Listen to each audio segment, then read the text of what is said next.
Republicans taking control of the U.S. Senate in a midterm election rout. Let's bring in our roundtable of experts, including Nicole Wallace, Donna Brazile, Bill Kristol, David Plouffe, and Matt Dowd. Matt, let's start with you. How bad a night was this for Democrats?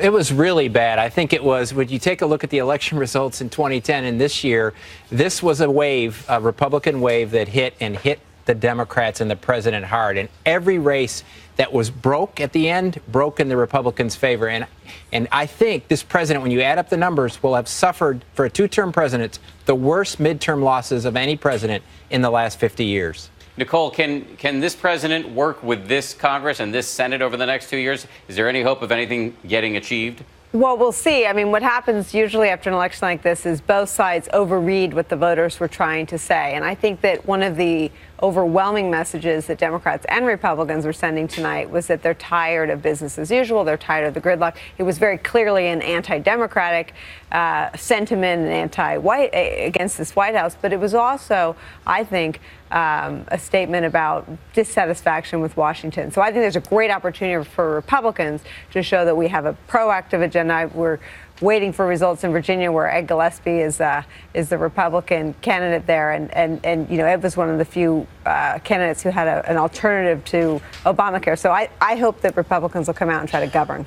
Donna Brazile, proud Democrat and a blue blazer. Is there any silver lining you can find in tonight's results? Oh, well, in Washington, D.C., where I live, Muriel Bowser won. No, it was a tough night for Democrats. It was a difficult map, bad geography. History was not on our side, but you know what? We get to fight in 2 more years. Bill Kristol, is there any Republican who emerges from this night as a strong candidate or a stronger candidate in the 2016 race for the White House? You know, I think most of the likely candidates could rationalize this night as confirming that they are the right person for the job. John Kasich, the governor of Ohio, wins a big re-election victory. He's pretty moderate. He went along with Obamacare in certain respects. Scott Walker, though, who's fought the unions and the Democrats pretty fiercely, won for the 3rd time in 4 years in Wisconsin. Ted Cruz can say, hey, I shut down the government a year ago. Wasn't that supposed to destroy Republican hopes this year? It doesn't seem to have worked out so badly. But Marco Rubio and others can say, no, a more forward-looking moderate is the right way to go. Chris Christie did a good job raising money for Republican governors. So I think you'll see them all over the next couple of weeks, a couple of months, explaining how these election results suggest that maybe they're the right person for the job in 2016. David Plouffe, will your former boss, President Obama, recalibrate in any way, and should he? Well, I think you're going to have to acknowledge the results of the election. I agree with Nicole. I think it was anti-incumbent, but clearly frustration with the Democratic Party. So I think you have to acknowledge those results. And I think that you have to, you're going to have to really reach out here and try and find ways, not for the political purposes here, but you've only got 2 years left. So you want to keep making progress on the economy, on fiscal issues, on immigration, on education. So I think you've got to find every possible moment. I actually think I think it would be good for the president to find some areas of compromise. I actually think it would be good for the Republican Party.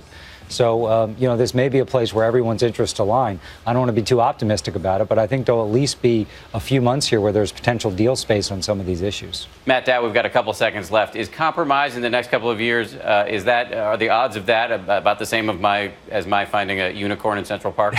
Well, I don't know if you're looking for a unicorn, but good luck with that. I think actually there is room for this. And I think the biggest thing for me that came out of this is the same number of Republicans and Democrats showed up, but what decided this election was independent voters. And where they split is where the Republicans won. And if I were the president and the Republicans, I would look at those independent voters and say, what can we do together to figure out a way to appeal to them? Matt Dowd, Nicole Wallace, Donna Brazile, Bill Kristol, David Plouffe, we thank you. So great to have your expertise and analysis on this big night in American politics.